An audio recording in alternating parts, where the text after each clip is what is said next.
Ou seja,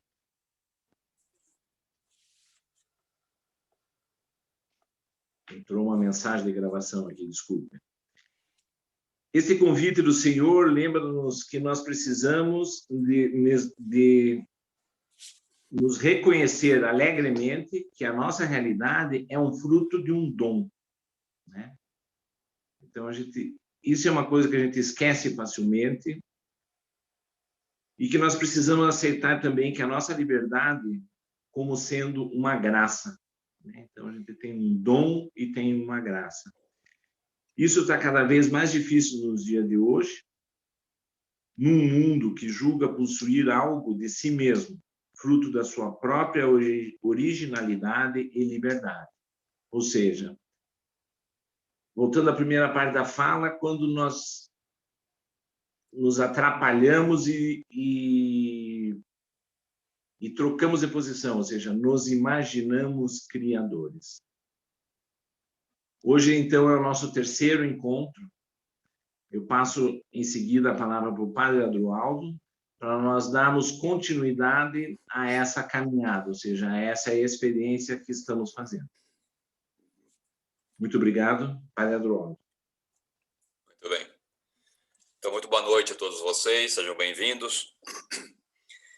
Vamos, então, hoje apresentar mais dois passos no nosso percurso do retiro, né? Hoje enfatizando, então, a misericórdia de Deus, né? E depois, então, a missão, né, de ser discípulo missionário em favor da vida. Então, no encontro anterior, também apresentamos as duas dimensões, né? O princípio e fundamento já foi enfatizado, né? E depois seria o oposto ao princípio e fundamento, né? Então, o pecado pessoal, o pecado social, o pecado de raiz, tudo aquilo que trava o fluir da vida. Hoje vamos aprofundar, então, sobre o Deus que sempre é fiel, né? Através da sua misericórdia, ele vai reconstruindo, né, aquele projeto que foi destruído pela própria humanidade. A humanidade disse não e optou pela morte, né? Então, vivemos uma cultura da morte, infelizmente, né? Hoje, de uma maneira muito mais patente, né? Apesar dessa opção em favor da morte, da violência, do ódio, da intolerância, né, a misericórdia de Deus ela vai permeando todo o contexto humano, o contexto social, o contexto pessoal, né? Nós vivemos banhados por essa presença misericordiosa. E aqui nós estamos diante de algo, de que seria o atributo primeiro de Deus, né? Como definiu o cardeal Walter Casper, né? A misericórdia é o atributo primeiro de Deus, porque Deus é, na sua essência, misericórdia o tempo todo, quer sejamos santos ou pecadores, mas Deus sempre é misericórdia, né? E essa misericórdia de Deus assume diferentes feições ou expressões, né? Se expressa como perdão, se expressa como compaixão, se expressa como cuidado, como providência e, sobretudo, se expressa como geradora de vida. Na sua essência, a misericórdia de Deus é geradora de vida, porque a raiz... É claro que a palavra misericórdia, na raiz latina, né, é um coração que se volta para a nossa pobreza, miséria, né, no sentido etimológico da palavra. Mas isso é uma parte da verdade, né? A misericórdia de Deus é muito mais ampla, por isso que no texto que eu encaminhei para vocês, eu faço referência à expressão hebraica de misericórdia, Ha'amim, que significa ventre materno.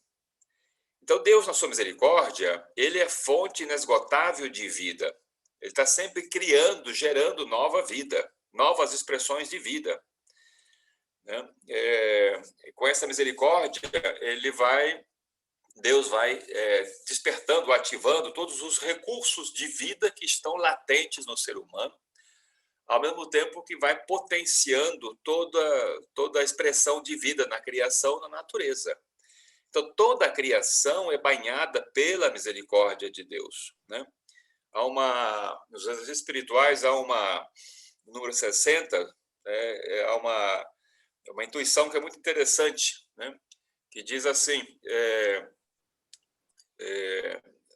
trazer à memória toda a natureza que nos protege, que nos cuida, apesar da nossa violência. Então, a natureza mesma, ela é misericordiosa. A criação toda é misericordiosa. Porque o sol continua vindo, a chuva continua vindo, a terra continua dando frutos, né? Apesar da violência, da destruição por parte do ser humano. Então, se a natureza por si ela é misericordiosa, porque ela procede das entranhas misericordiosas de Deus, muito mais o ser humano. O ser humano ele carrega dentro de si a faísca da misericórdia, né? É onde o ser humano mais se identifica com Deus, é na misericórdia. Então, no sentido hebraico, a misericórdia significa geradora de vida, né? É ventre materno. Deus é mãe na misericórdia, porque ele está sempre reconstruindo toda a criação e o próprio ser humano. Então, apesar da violência e do processo de destruição do ser humano, mas Deus sempre é misericórdia. Então, na sua misericórdia, o nosso Deus sempre é um Deus que se revela como compassivo, como aquele que cuida e aquele que está sempre ativando as potencialidades de vida, né?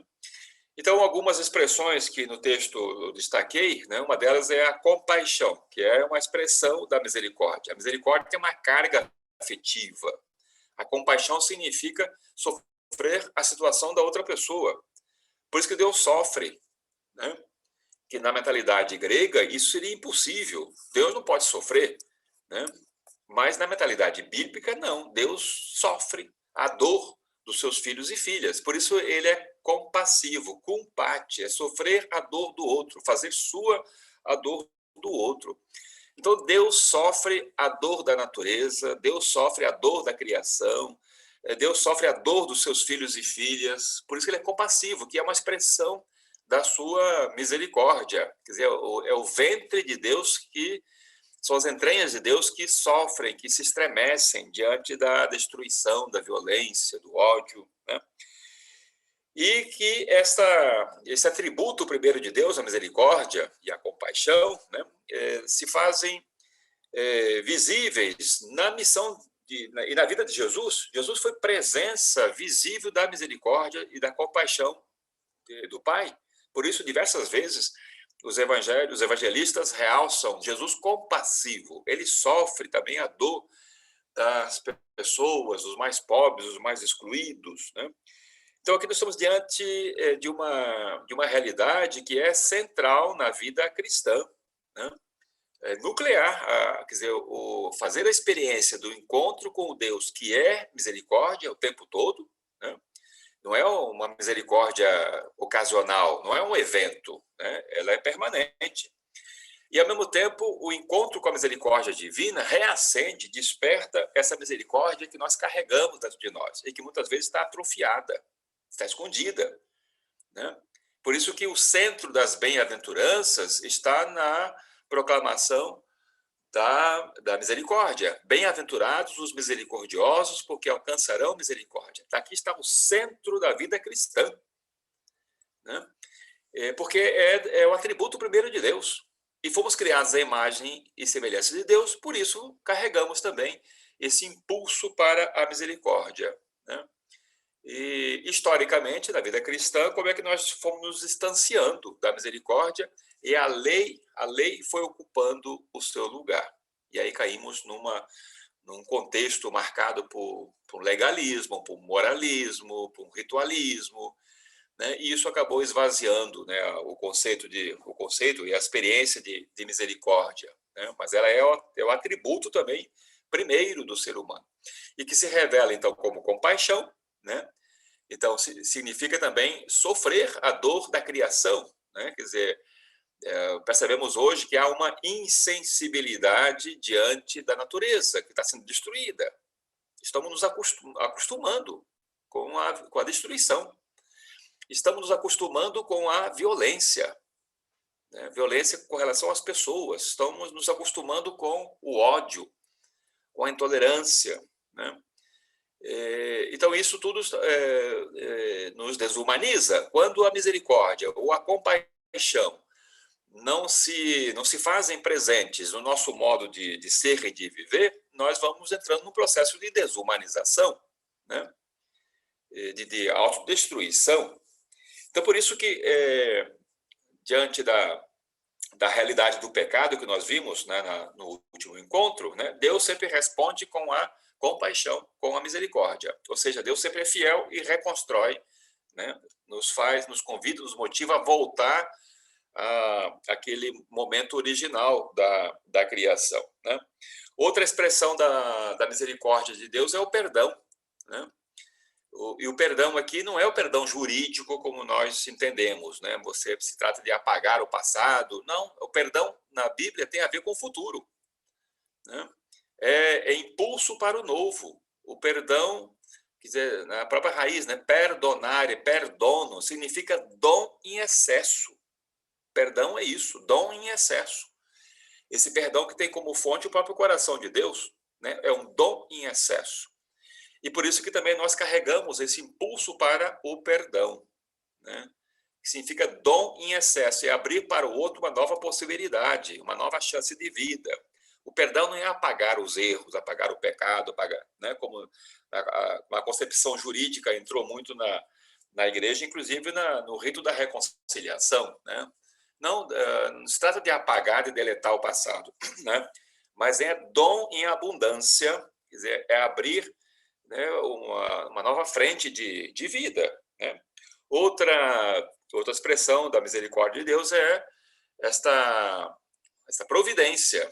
Providência de Deus é providente, né? Ele sustenta, ele acompanha, né? Mesmo que a humanidade vá respondendo negativamente, mas Deus sempre é providente, né?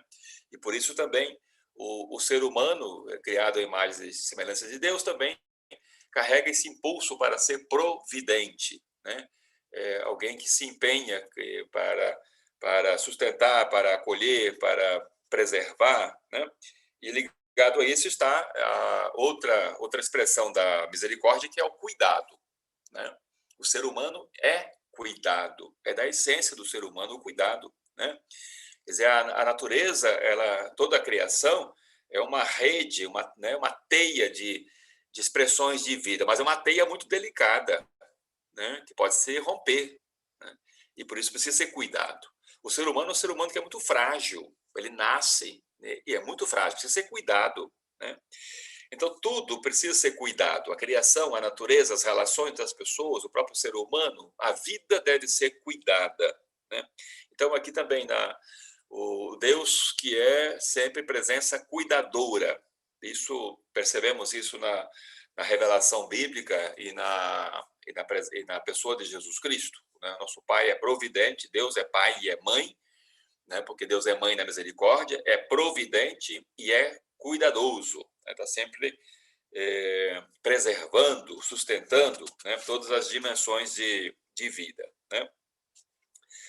Por isso que o texto bíblico que eu coloquei ali na folha como texto principal para ser rezado ao longo desses. Então, eu coloquei 3 textos aí para 3 dias, né? Primeiro texto, Lucas 10, 25 a 37, que é a imagem do samaritano, né? Então, ali, nessa parábola, Jesus, de fato, revela aquilo que seria o autorretrato dele. Jesus é o samaritano, ele desce do seu cavalo, se aproxima, cura, cuida, envolve o dono da estalagem. Então, ali aparecem vários verbos, né? Compadecer-se. A primeira coisa é isso, né? O sacerdote e o levita viram o ferido na beira da estrada, mas não tinha compaixão. Estavam preocupados com o rito, com a religião lá no templo, né? E por isso incapazes de viver a verdadeira religião, que é o aproximar-se de quem está ferido, está à margem, curar, né? E cuidar. Então, o samaritano é aquele que primeiro, ao olhar o ferido, ele sente um estremecimento interior, que é a compaixão. Então, ele compadeceu-se, né? Sofreu aquela situação. Por isso, a compaixão não é um sentimento vazio, né? Mas a compaixão rompe distância, né? A compaixão não pergunta pela pessoa, quem que é a pessoa, ela rompe todo preconceito, toda distância, né? Toda dimensão também cultural, geográfica, pouco importa, né? É um ser humano, né? Então, esses verbos que aparecem, né? Compadecer-se, aproximar-se, curar, levar, ou seja, colocar na própria montaria, no cavalo, né? E depois ir lá cuidar e mobilizar o dono da estalagem, né? Para que este cuidado se amplie. Então, você vê que são verbos sempre em favor da vida. Também aqui poderíamos, na oração, ter presente isso, né? Quer dizer, claro que aqui o texto está falando do ser samaritano na relação com o ser humano. Isso é decisivo. Mas também podemos aplicar isso, né? Com relação à própria terra. Ser samaritano com relação a essa terra ferida, né? E para cuidar dessa terra ferida, precisamos descer de nossa soberba, né? Do nosso pedestal, né? Da nossa prepotência, da nossa inteligência, né? É preciso descer e é preciso nos aproximar, quebrar as distâncias. O ser humano pós-moderno se distanciou demais da criação, da natureza. Por isso tornou-se um ser insensível, né? Porque ele vive cercado de asfalto e de cimento por todos os lados, e isso o petrificou por dentro, né? Então se trata de descer, se trata de nos aproximar, né? E aí, então, ativar a compaixão, né? Quer dizer, ativar esse sentimento que é tão humano, tão divino, que é a compaixão, né? A compaixão como princípio humanizador, né? Então, a compaixão, ela quebra a distância e nos faz sentir em profunda comunhão com a própria terra, porque viemos da terra. Nós carregamos todos os elementos físicos, químicos da natureza em nós.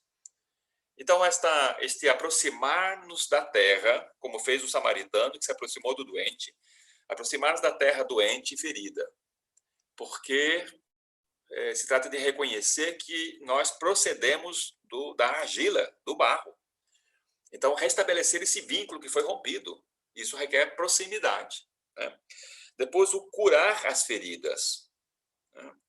Então, hoje, o movimento ecológico, né, propõe muitas iniciativas no sentido de curar as feridas da destruição, né, da violência, né, das queimadas, né?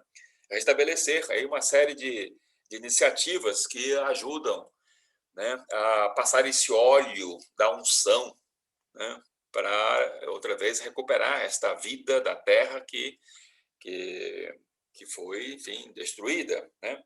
E depois também envolver outras pessoas, né? Quer dizer, não é um trabalho isolado, uma missão isolada, né?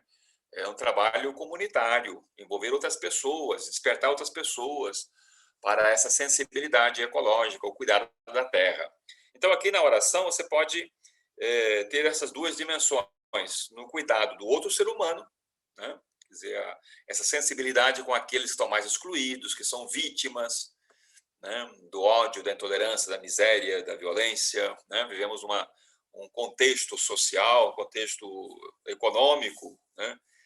E uma economia que, como diz o Papa Francisco, que mata, uma economia que mata, né? Então, essa dimensão do ser humano, restabelecer, se aproximar do ser humano para restabelecer e criar um outro mundo possível, né, de relações.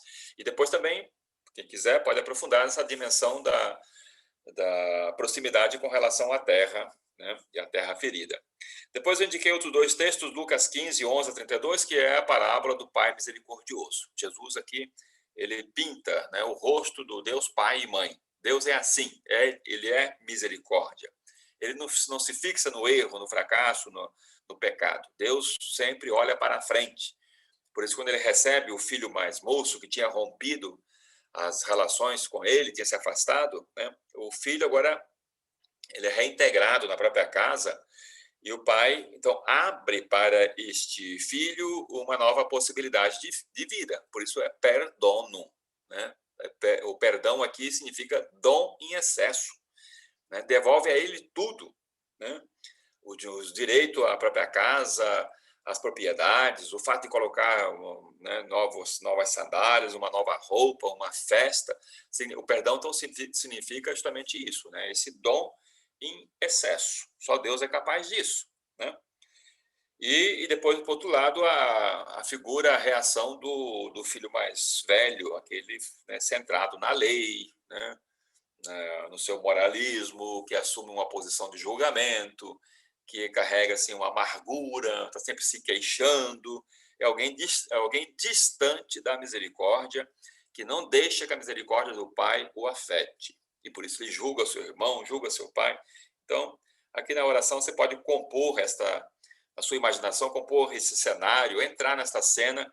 Talvez a minha sugestão seria de se colocar diante de cada um desses personagens. Se coloque diante do filho mais velho. Que atitudes do filho mais velho eu percebo em mim? Né? Duro, exigente, legalista, moralista. Depois se coloque diante do filho mais moço, né, que rompeu a aliança, que se perdeu, mas que reconheceu a sua fragilidade, teve saudade da misericórdia do pai e volta. Né? E depois se coloque diante do Deus pai e mãe. Né? Todos nós carregamos de nós esses traços, esse rosto do Deus pai e mãe de misericórdia, aí todos os verbos afetivos que aparecem nessa cena. Né? Viu, teve compaixão, mais uma vez aparece aqui a compaixão, acolheu, né? Abraçou, beijou, fez uma festa, trocou a roupa, enfim, esse é o sentido do perdão, desse dom em excesso. E depois eu apresentei o texto de João 8, 1 a 11, que também é o encontro de Jesus, está ensinando lá em Jerusalém, e de repente as autoridades religiosas trazem uma mulher apanhada em adultério. Só a mulher, o homem não, só a mulher. É colocada no meio. Né? E ali toda aquela situação terrível para ela, de ser julgada, porque a lei mandava matar. Né? A lei mata. No entanto, ali, como Jesus revela uma presença misericordiosa. A misericórdia sempre, né, trabalha em favor da vida, porque a misericórdia percebe que no interior daquela mulher há a possibilidade de uma nova vida. Por isso Jesus coloca essa mulher de pé e diz: vai em paz e não peques mais. Ele abre um novo futuro para ela. A lei julgava e matava. A misericórdia não julga. A misericórdia oferece uma nova chance de vida. Também aqui você pode se colocar diante desses três personagens: dos escribas, fariseus, sacerdotes, com as pedras na mão, prontas para apedrejar essa mulher. Depois pode se colocar diante da mulher, né? E depois diante do próprio Jesus, presença da misericórdia. Então, isso seria no primeiro momento, nos primeiros 3 dias dessa semana. Então, aprofundar, fazer essa experiência do encontro com a misericórdia, porque aqui nós estamos diante de um sentimento, né, ou de um atributo que é essencial na vida cristã. Essa misericórdia consigo mesmo, essa misericórdia na relação com as pessoas e essa misericórdia na relação com a própria natureza. A natureza também é misericordiosa, mas nós nem sempre somos misericordiosos com relação à natureza, né? Nossos atos de violência, de destruição. Né? Então, como essa misericórdia, ou Ra'amim, né, no termo hebraico, significa ser presença geradora de vida. Aqui está a essência, né, desse atributo de Deus. Também nós podemos ser presenças geradoras de vida diante de tanta morte, de tanta destruição. Depois, para os outros, mais 3 dias, então temos outro roteiro. Quer dizer, quem faz a experiência de ser criado por amor, né, de ser perdoado, de ser envolvido pela misericórdia de Deus, de ser reconstruído continuamente, sente brotar no seu próprio coração um desejo de querer corresponder, né, a esse Deus que é perdão, que é misericórdia, que nos cria continuamente. E aí então brota a pergunta: que devo eu fazer diante do Deus que sempre é fiel? Né? Que devo eu fazer diante do Deus que tem feito tanto por mim, para mim, e faz tanto para as pessoas, para a natureza, para a criação? Deus sempre é presença misericordiosa. né? Então brota uma profunda gratidão, né? Então, a partir da experiência da misericórdia, né, vamos sentindo um pouco esse desejo de querer corresponder, né? E aí, então, o que devo eu fazer? Então, começar a entrar no caminho do seguimento de Jesus Cristo, né? Seguindo aqui um pouco o ritmo dos exercícios espirituais, né? Depois da experiência da misericórdia, então vem esse chamado, ou escutar esse chamado que Jesus faz a todos nós, né? A trabalhar com ele em favor da vida, né? Então, por isso que o texto fala, né, de ser discípulo, discípula, missionário, chamada a ser militante da vida. Jesus colocou toda a sua vida a serviço da vida. Por isso que ele se fez presente no meio da dor, da exclusão, do fracasso, da destruição, né? Jesus tinha assim como foco principal da sua missão aliviar o sofrimento humano, né?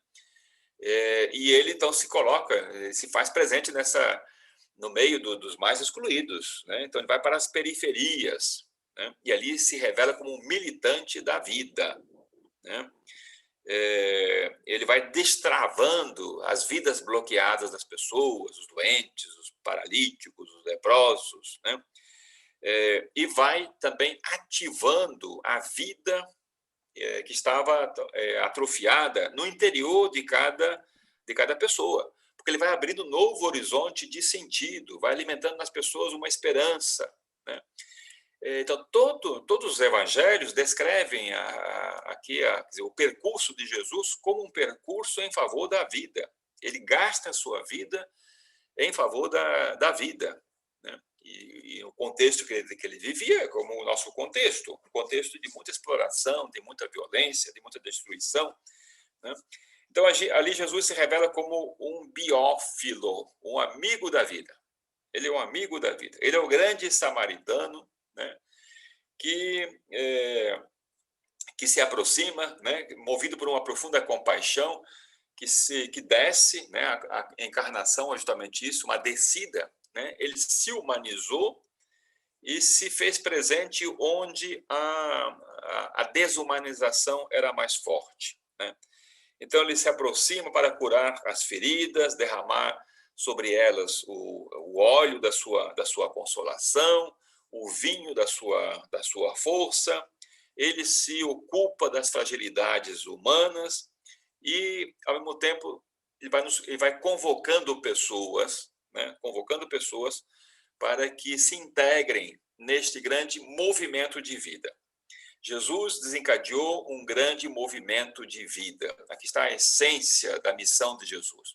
Ele não estava preocupado em fundar uma nova religião, uma nova lei, organizar uma estrutura hierárquica, criar ritos, nada disso, né?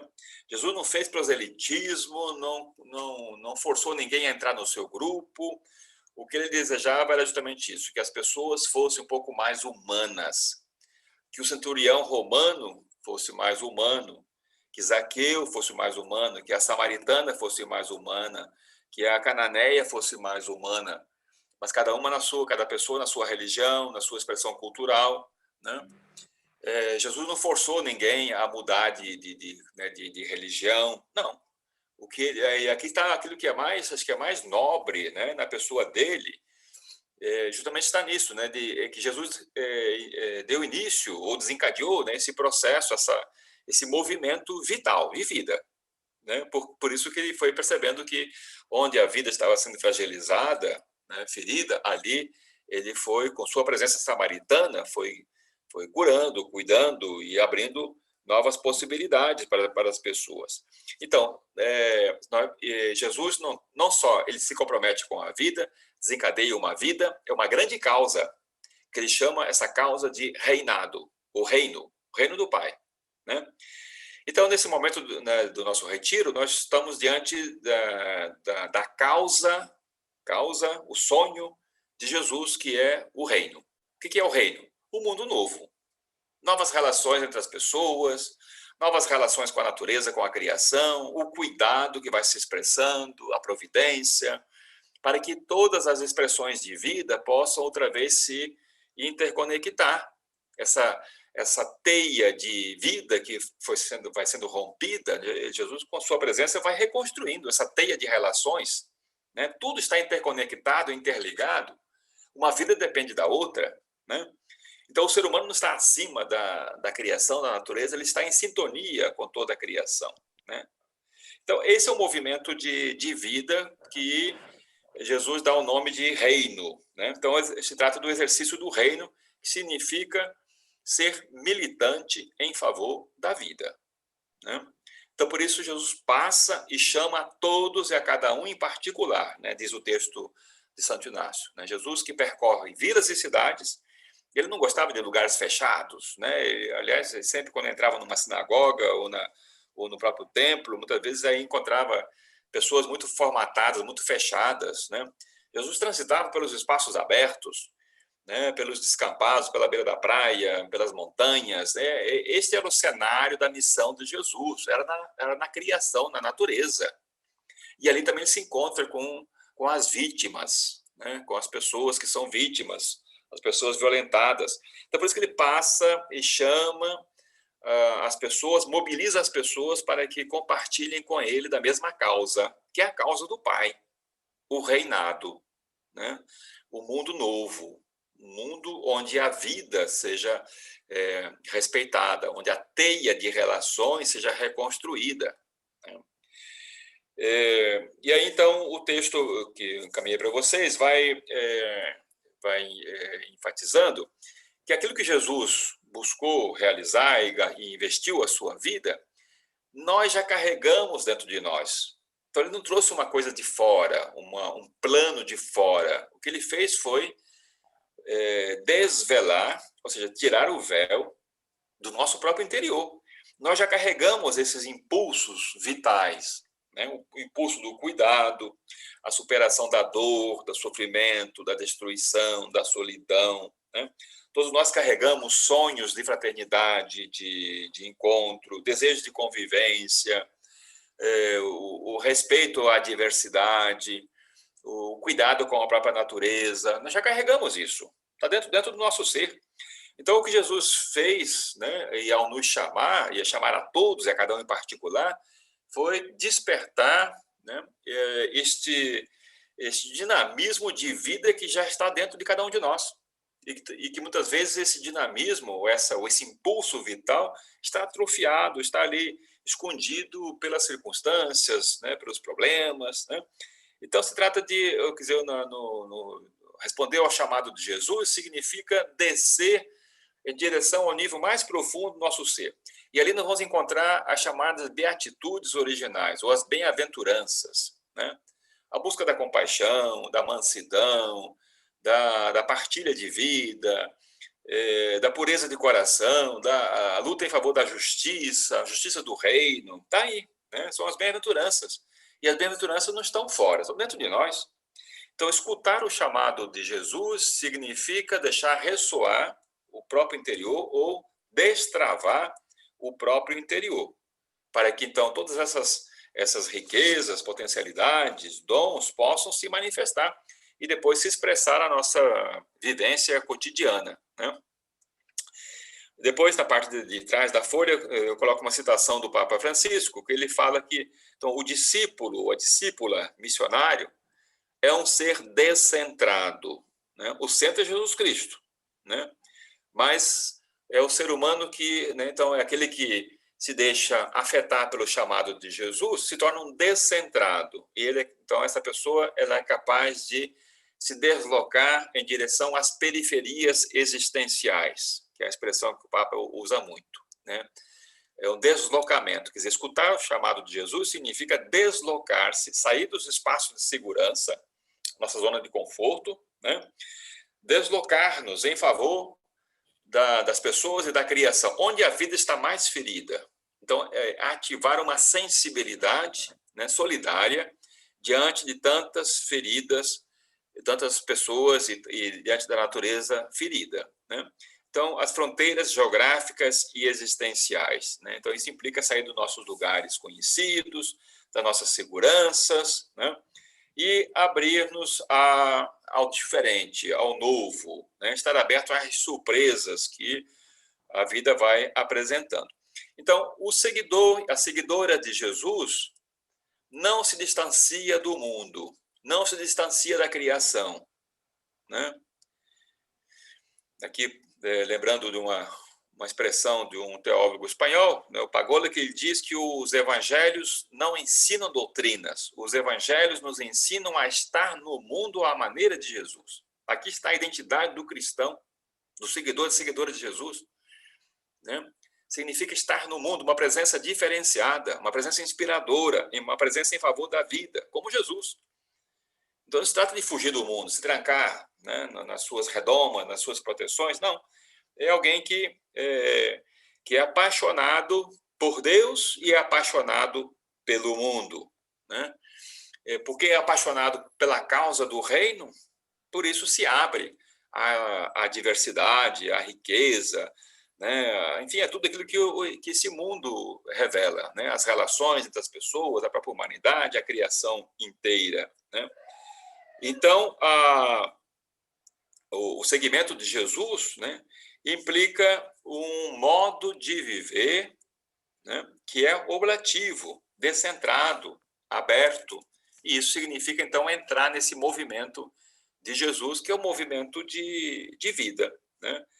E é claro que a pessoa que vai saindo de si, vai entrando nesse mundo, né, nesse movimento de vida, é a pessoa que desperta, né, a própria compaixão, né, que esse deslocamento pede de todos nós uma atitude compassiva. E, por fim, então, os textos bíblicos que eu indiquei ali, eu indiquei até um a mais, mas tem dois que são parecidos, né? O primeiro deles, Mateus 9:36 até 10:8, né? Então, Jesus que percorre vilas e cidades, anunciando o reino, curando todo tipo de doença, né? E, ao mesmo tempo, chamando os seguidores, né, para a missão, para prolongar a mesma missão de Jesus em favor da vida, né? Então, a gente vê aqui que Jesus não manda anunciar uma nova doutrina, uma nova religião, não. É compromisso com a vida, curar os doentes, expulsar os maus espíritos, é isso, tudo que trava o ser humano, né? Depois, o Marcos 3, 7-19, fala desse chamado, né? Ali aparece toda a multidão de doentes, de pobres, de diversas localidades, e aí Jesus vai chamando algumas pessoas para que estivessem com ele e depois fossem enviadas para esta multidão, né? Então, também trazer na sua própria oração a multidão de hoje, de doentes, de pobres, de marginalizados, né? E aí deixar ressoar no próprio coração esse chamado, que é feito a todos, a cada um em particular, para compartilhar da mesma missão, trabalhar em favor do reinado do Pai, trabalhar com Ele, né? Então, diz lá o próprio Jesus no texto inaciano: quem quiser vir comigo, há de trabalhar comigo, né? Então, é estar associado à missão de Jesus, ser um militante em favor da vida. E aí, então, Lucas 5, 1-11 e Marcos 1, 14-20, aqui, Lucas 5, então, aqui aparece mais um chamado também, a partir de uma pesca milagrosa, que Jesus entra na barca de Pedro, e depois de anunciar, ele pede que eles lancem as redes em águas mais profundas. Diante da quantidade de peixes, Pedro se prostra, reconhece-se pecador, e Jesus vai usar aqui uma expressão que em português não está bem traduzida, né? Ele vai dizer assim: de agora em diante, vós sereis pescadores do humano, não pescadores de homens. A tradução põe pescadores de homens. Não, Jesus não faz proselitismo. Jesus pescou aquilo que é mais humano, que é mais nobre no coração daqueles homens rudes, simples, né? E eles foram capazes, eles se sentiram pescados assim, né? Quer dizer, e foram capazes de deixar a sua vida anterior e entrar em um outro mar, o mar que Jesus apresenta, uma outra proposta de vida, né? Então, aqui também, quer dizer, ele não só pescou o que é mais humano, que é mais divino, que é mais nobre, são os atributos de cada pessoa, os recursos internos, as beatitudes originais, isso é o mais humano. E agora vai associar também esse grupo para que também pesque o mais humano no interior das pessoas, né? Então, também aqui, quer dizer, o chamado que é feito a cada um de nós é para isso. Primeiro, para deixar que, no encontro com a pessoa de Jesus, você pode aqui compor esse cenário na sua imaginação, compor ali à beira da praia, para deixar que o próprio Jesus também, ao nos chamar, ele vai pescando. O que em mim é mais humano e ao mesmo tempo é mais divino? Que dons, que capacidades, que recursos eu tenho e que preciso potencializar isso para estar a serviço do reino? Para depois também sermos associados a esse mesmo ministério. Todos nós somos pescadores, pescadoras do humano, né? Porque nós nos deparamos com tantas pessoas de religiões diferentes, culturas diferentes, expressões diferentes, que pensam diferente, que sentem diferente, mas tem uma nobreza humana. E é isso que nós precisamos, cada vez mais, como Jesus Cristo, né? Trazer à tona e não ficarmos no exterior, né? Porque é de outra religião, de outra cultura, ou de outra... Não, mas na sua essência, o ser humano, ele carrega algo que é tão humano e que é tão divino. E isso precisa ser pescado, ou seja, trazer lá das profundezas, trazer, né? Então, pescar o humano significa deixar que esses dons, essas capacidades e recursos depois se manifestem no cotidiano. Presença humanizadora, né? Então, quem se deixa pescar, ou quem deixa que o outro pesque o próprio humano, nós vamos nos humanizando. Então, as relações vão se humanizando e o mundo se torna um pouco mais humano, né? Esse é o sonho de Jesus, é o sonho do Pai, esta é a causa do reino.